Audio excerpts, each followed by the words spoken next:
great, dude. Oh, you found it. Yeah, totally. Oh. Hello. Hey, God, what the? Oh, I'm sorry, man. I turned too much water into wine, and all the other gods were like, oh, you're not as smody as you used to be. And I'm like, hey, I can still do stuff. So you tornadoed our studio? No, next to it. I was hitting the Target store across the street. Well, I guess with that logo, they are kind of asking for it. Hey, bro, I hope you don't mind. I'm gonna go from a laughing Buddha to a reclining Buddha. Do what you gotta do. Okay, who's gonna fix all this? Well, I would, but it takes me about 40 days to sober up. 40 days? Or 40 years, something like that. There's always a 40 involved. Look, just tell your insurance company that it was an act of me. I'll even sign the paperwork for it. You're too kind. Gotta go. Vishnu's doing 4 shots at once. Shot. Hope I have good insurance adjusters. Well, the fact of the matter is we can't inspect your place without your premiums going up. Are you willing to risk that? Do I have a choice? Does anyone with insurance? Okay, well, when do you think you can look at the place? Well, we're swamped with paperwork from the last insurance company that we had. Wait, what'd you say? I didn't. You did. Oh, what'd I say? That you'll wait at home and we'll check it out soon. Okay, sounds fine. You sound fine. Thanks, but wait, what? You were saying goodbye. Oh, goodbye. Well, all I have to do is wait. Seems like a long time. Seems like a very long time. What the title card said. What is taking so long? Yeah. Okay, we checked out the place. Why did it take forever? I've been waiting so long, 3 presidents almost went to jail. We wanted to make sure that everything was done as best as it could be. That being said, it's gonna take a couple months. I waited all this time for that? That barely seems worth it! Well, that's why we're called the Simpsons Movie Insurance. The Simpsons movie took a long time to come out. Yeah, they caught up.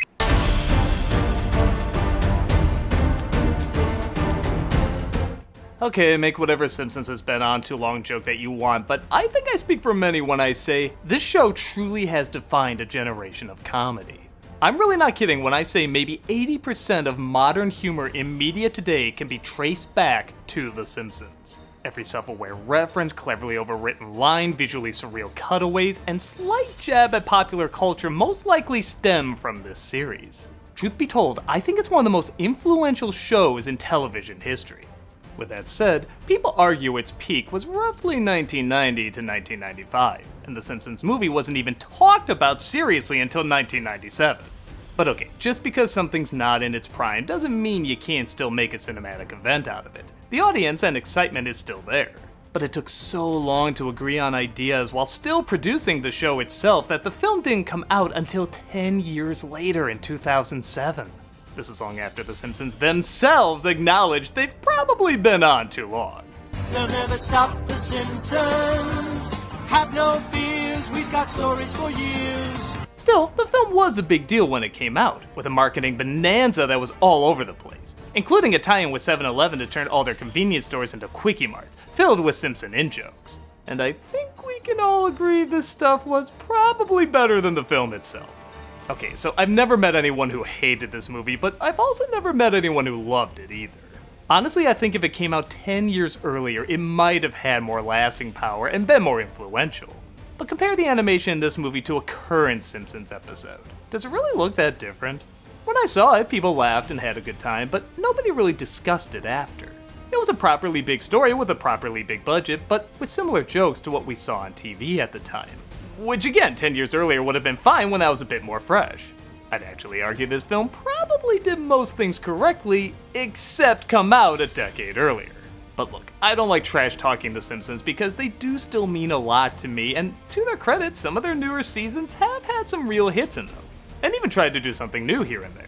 I'm just here to look at both the impact and lack of impact their movie had when it came out 15 years ago.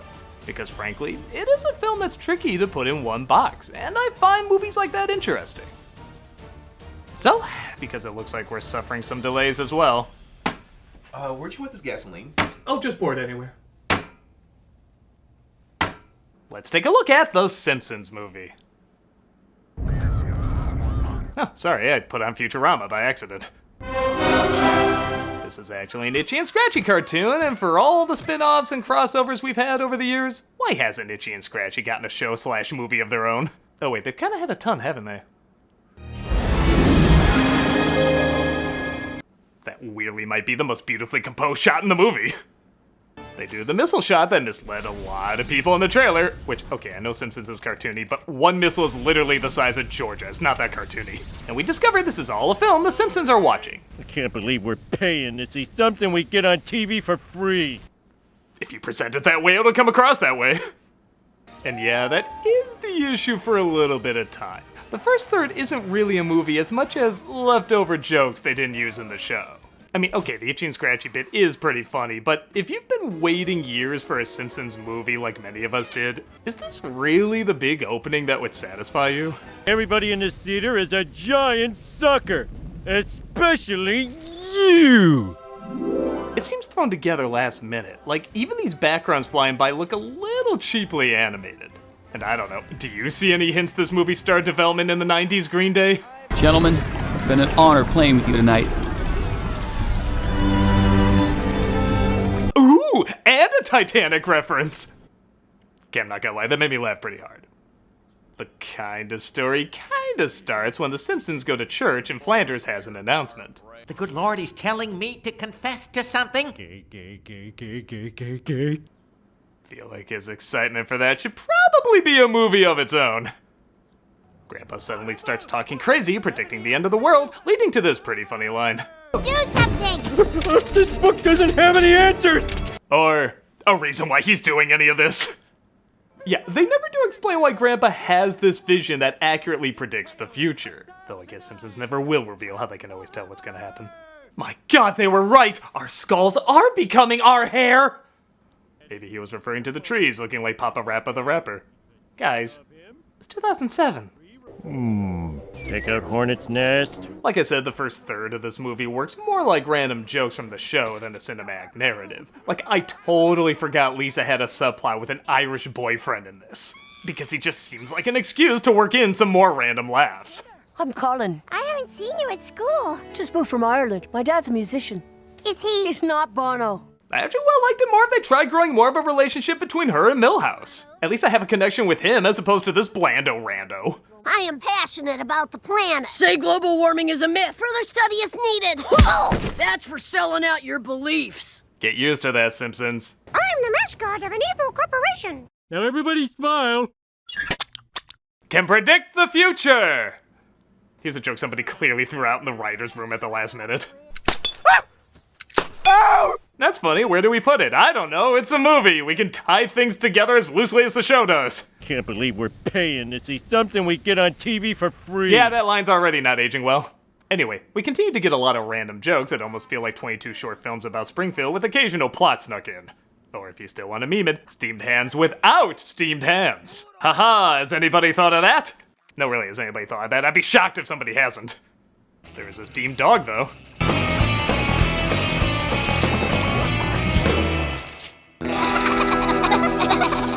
Yeah, this film does try to earn its PG-13 by going a little edgier on the jokes, which is a touch out of character, but again, it's a movie. I want to see what they can't do on TV. No matter how a little uncomfortable it might be by today's standards. Ha ha! Ha ha! Ha ha! Bart is gonna be into some weird when he gets older. Should take him to the Dalai Lama, that'll straighten him out.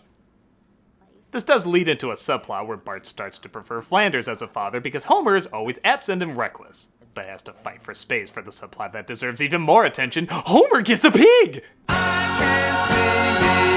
story is essential to the first 30 minutes and then never returns in the rest of the movie. Good friend killed a pig. You can't kill him if he's wearing people clothes. It's true, why do you think so many pigs are mascots for delis?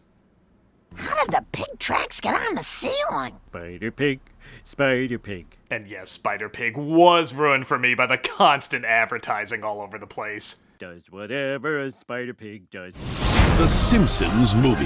Spider Pig, Spider Pig. The Simpsons Movie. Does whatever a Spider Pig does. The Simpsons Movie. If Hans Zimmer didn't do an epic orchestral version of it as a joke that they then also threw in as a joke, I might have rated this obnoxious joke with, well, one of my jokes. Another slight issue is the pacing, which admittedly is tricky for writing like this. It wants to capture the comedy of the show, but still move at a cinematic speed. So sometimes the jokes will be one after another, not allowing any character moments to sink in. You didn't bring my pants. Who am I, Tommy Bahama? This is the worst day of my life. The worst day of your life so far. Or it'll just hold on a joke randomly. You smiled, I'm off the hook. Just put Andrew Garfield standing there awkwardly and you won't notice.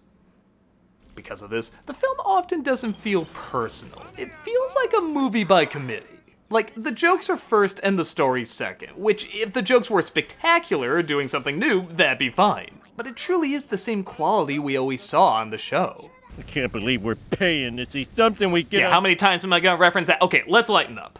Because for all these faults, there are still amazing laughs that crack me up for reasons that are honestly hard to explain. Like, why does them idiot-proofing the lake from being polluted more crack me up when they ask this idiot to dump something in it? I can't. I simply can't. I don't know. That's just kind of the magic of Simpsons writing. I can't deny whether they're character moments or standalone commentary, there are some zingers that do more than make me laugh, they delight the out of me. I love when Marge asks Homer if that silo outside the house is full of pig. He filled up the whole silo in just 2 days? Well, I helped. Christ, that's hilarious! Moments like that make me overlook the past mistakes and say, okay, I want to stay for more moments like that. Homer ends up dumping the silo in the polluted lake, causing Springfield to become more dangerous than usual. This is brought to the head of the EPA, Russ Cargill, played by Albert Brooks, who brings us up to President Schwarzenegger, back when that was the funniest person we could imagine being president. Everything's crisis this and end of the world that. Nobody opens with a joke. I miss Danny DeVito. Get me Homer Simpson's brother. He sounds close enough. They declare Springfield is to be domed off. Steven did it! Resulting in objectively and personally the best joke in the movie.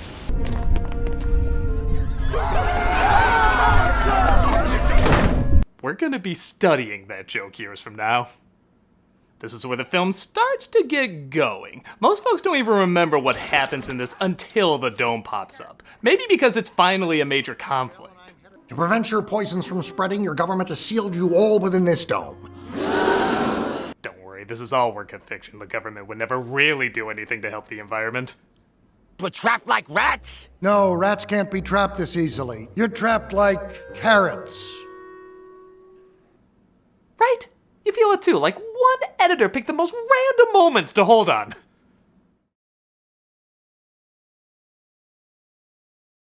But then a little touch like Marge knitting Dome Sweet Dome is hilarious. And you blink, you miss it. That's what makes it so funny. Like I said, I feel like one too many hands were probably chopping this up. It's eventually figured out that Homer was responsible, resulting in a mob wanting to take the Simpsons down. Teeny, take out the baby! Proof Maggie is the best character. Has she ever had a joke that didn't work? Throughout the ages, the finger painter... How do you ruin Maggie? We get two edgy jokes back to back, one where they want to hang the family, including Maggie. Still standing by she's the best character. And one where they find a way through the sandbox and Homer gives them all the finger. Which I'm not sure how you do if you only have 4 fingers, but still pretty funny. The house sinks into the hole, which is actually some pretty sweet animation. Things really start to look and feel cinematic around this point. Sir, I'm afraid you've gone mad with power. Of course I have. You ever tried going mad without power? It's boring. No one listens to you. Okay, it's close, but Albert Brooks might be the best Simpsons guest star. Doug plays Jedi Survivor every Friday on Twitch. We also have content 5 days a week. Hope to see you there.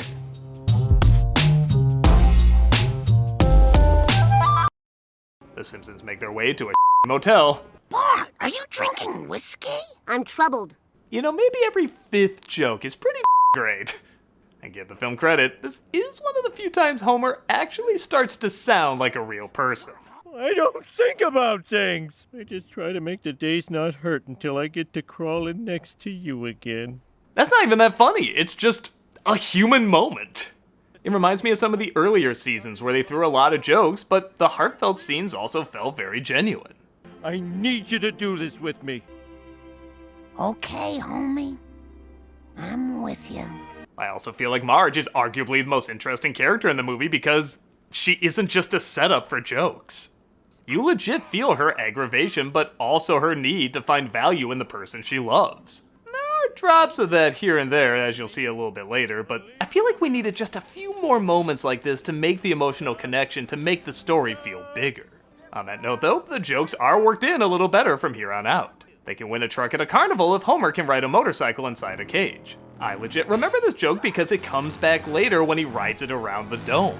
It may seem like a subtle thing, but touches like this help you make connections and remember the experience more. It doesn't just feel random. It looks like Homer does win the truck and they make their way to Alaska. They almost get caught, but a quick fake out saves the day. There they are!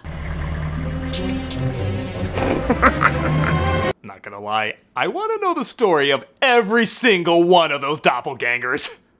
Welcome to Alaska. We pay every resident $1,000 to allow the oil companies to ravage our state's natural beauty.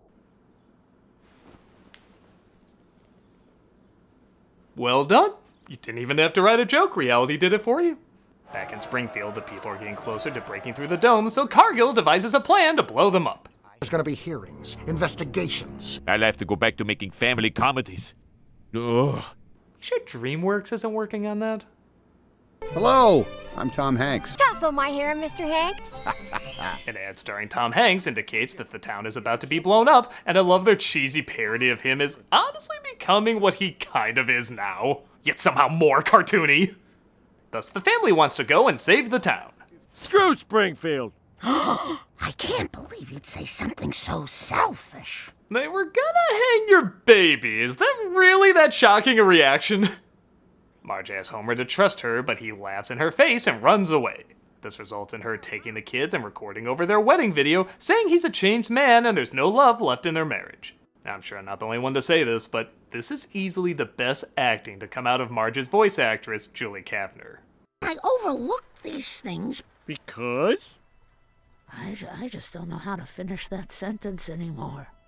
Whenever this movie's brought up, there's always three things that people remember: Spider-Pig, the dome, and this scene.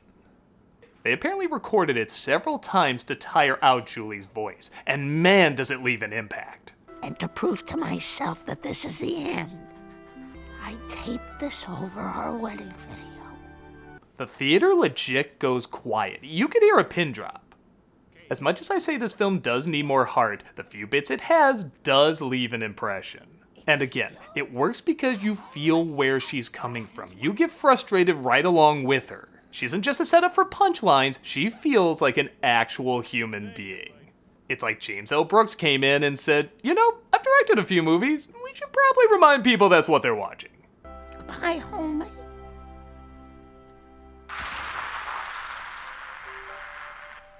If this is the best joke in the movie, this is the best scene in the movie.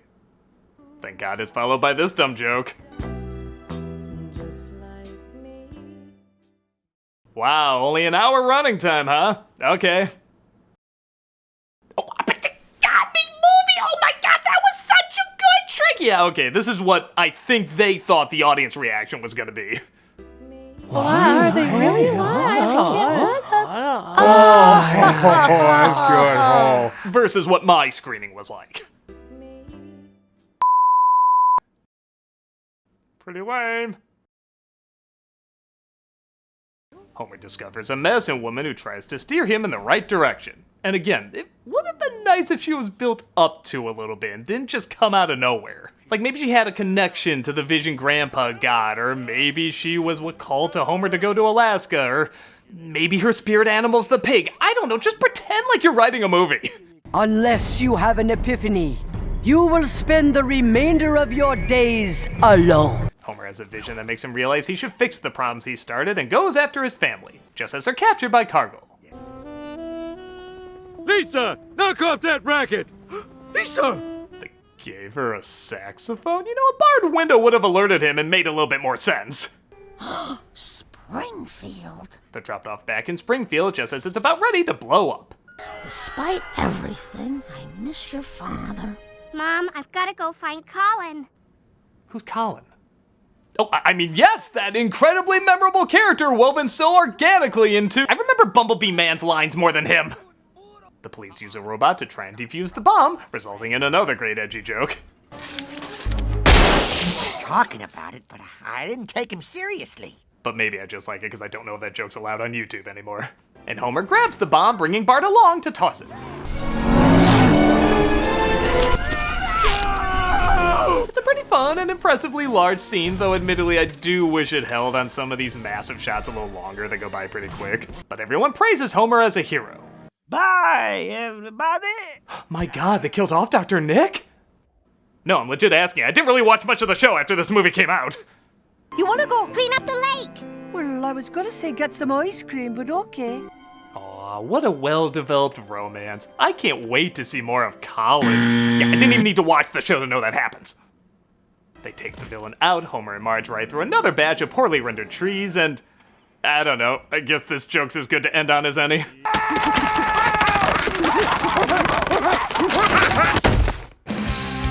What a great way to end a TV special. Kind of a lame way to end a movie, though. They couldn't even get Jay Sherman to watch the end credits. As a critic who's offended by everything, I'm offended. And did I say Maggie jokes usually work? Oh my god, her first word! Sequel? Of course! How else are we gonna get our Colin fix? The film did do very well financially, and the critical reception wasn't bad either. A sequel actually has been bounced around quite a bit, but for one reason or another, it got delayed. At this point though, I really wouldn't do one unless it was to wrap up the series. Because this film, I can't say is bad, it has plenty of laughs and cinematic moments, but there's just not much of a soul to it. I think if they combined a big story that's emotionally small, like The Dome, with a small story that feels emotionally big, like some of the earlier episodes, that might have worked a little better. Keep it simple, personal, but yes, still large. It is a movie, big things should happen, but it should also feel big as well as look big. And aside from Marge's emotional moment, there really isn't anything like that here. Look, I can't pretend I've watched all the Simpson episodes, and my guess is you can't either. But I know that love and respect for them still runs deep.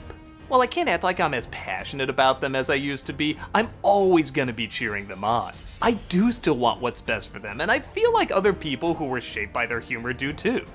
So yeah, I'm not gonna say the movie has played a major part in their history, but with talks of a sequel, it is in a strange way a reminder of what The Simpsons is, was, and ultimately still could be. And speaking of waiting, it looks like we may have to do some of our reviews here for the time being. Hello? Remind me, a nail gun doesn't shoot bullets, right? Wait, are you planning to fix it yourself? No, we're just being prepared. I have your delivery of nail bullets, because that's the thing. Oh, yes, put them right over there. Careful, she bites.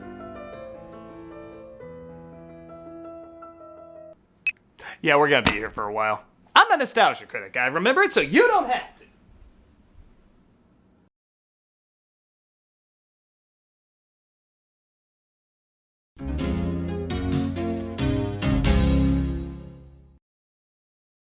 This month for Cameos for Charity, we're doing the Children's Health Foundation in Ireland. I actually sat next to some of these people at the convention I was at when I was in Dublin, and their cause seemed really wonderful, so I decided to dedicate this whole month to them. Children's Health Foundation raises vital funds to support sick children and their families in Children's Health Ireland hospitals and urgent care centers in Crumlin, Temple Street, Tallaght, and Connolly. If you check out their website, you can see all the various ways they try to help children and also the creative ways they try to raise money and awareness. So if you want a cameo from me saying happy birthday or congrats, good luck, or whatever, just click on the link below and you'll be giving to a good cause. Or if you're like, I don't like you, no. Well, check out their website anyway and see all the good that they do. It's wonderful people helping wonderful kids, and you can play a big part in helping them out.